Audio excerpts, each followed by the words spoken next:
আমাদের ঠিকানা বাংলাদেশ। আমরা একটা নিরাপদ আবাসস্থল হিসেবে বাংলাদেশকে গড়ে তুলতে চাই। এবছর আমাদের মাননীয় প্রধান উপদেষ্টা এই শারদীয় দুর্গাপূজা উপলক্ষে 4 কোটি টাকার একটা বরাদ্দ দিয়েছেন। আমরা পার্বত্য চট্টগ্রাম মন্ত্রণালয়ের মাননীয় মন্ত্রী উপদেষ্টার সহযোগিতায় আরও 1 কোটি টাকা নিয়েছি। মোট 5 কোটি টাকা এই দুর্গাপূজা উপলক্ষে আমরা বিভিন্ন মন্দিরে হিন্দু কল্যাণ ট্রাস্টের মাধ্যমে আমরা এগুলো বিতরণ করব। এবং বাংলাদেশের ইতিহাসে আগে কোনোদিন 5 কোটি টাকার বরাদ্দ আসেনি। 2 কোটি টাকা ছিল, একবার কি 2বার 3 কোটি ছিল, এবার আমরা 5 কোটি। এর বাইরেও ধর্ম মন্ত্রণালয়ের মাধ্যমে আমরা বাংলাদেশের বিভিন্ন জায়গায় একেবারে উপজেলা পর্যায়ে অসচ্ছল মন্দির এর সহায়তার জন্য আমরা গত বছরও অনুদান দিয়েছি, এবছরও আমরা অনুদান বিতরণ করব।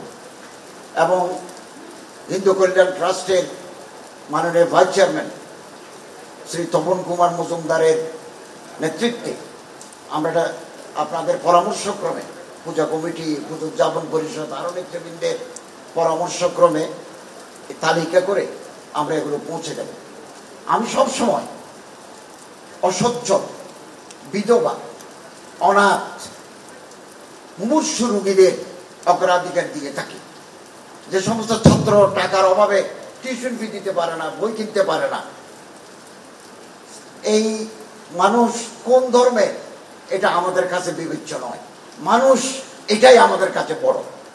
এবং আমি সবসময় এই বিধবা, অনাথ, অসচ্ছল স্টুডেন্ট যে ধর্মেরই হোক আমরা তার পাশে দাঁড়াই। এখনো দাঁড়িয়ে আছি তাদের পাশে, আগামী দিনেও আমরা দাঁড়িয়ে থাকবো, তাদের পাশে থাকবো। এবং আপনাদের সহযোগিতা চাই। এদেশ আমাদের সবার, বৈচিত্র্যের মাঝে ঐক্য, এটা আমরা বাস্তবে রূপ দিতে চাই। আমরা এই দেশে সবাই নাগরিক, এদেশে আমরা জন্মগ্রহণ করেছি, আমাদের দ্বিতীয় কোনো ঠিকানা নাই। আমাদের ঠিকানা বাংলাদেশ। আমরা একটা নিরাপদ আবাসস্থল হিসেবে বাংলাদেশকে গড়ে তুলতে চাই। এবং আপনারা জেনে খুশি হবেন, বাংলাদেশের 4 লাখ মসজিদ আছে। জুমার দিন খুতবা দেওয়া হয় আমাদের রীতি অনুযায়ী। খুতবার আগে প্রাক খুতবা 30 মিনিট 40 মিনিটে বক্তৃতা ইমাম সাহেব দেন। আমরা ইসলামিক ফাউন্ডেশন থেকে একটা বই বের করেছি, কি কি আইটেমের উপরে কি কি বিষয়ের উপর তিনি বক্তব্য রাখবেন। ওখানে আমরা সাম্প্রদায়িক সম্প্রীতি, সহমর্মিতা, সহিষ্ণুতা, দুঃখী মানুষের পাশে দাঁড়ানো, প্রতিবেশীর প্রতি দায়িত্ব কর্তব্য, এই টপিকসগুলো রেখেছি। ফলে বাংলাদেশে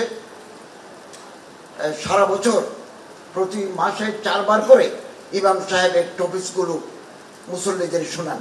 ফলে আমাদের একটা সাম্প্রদায়িক সৌহার্দ্য, একটা কমিউনাল হারমোনি আমাদের মাঝে বিরাজ করছে।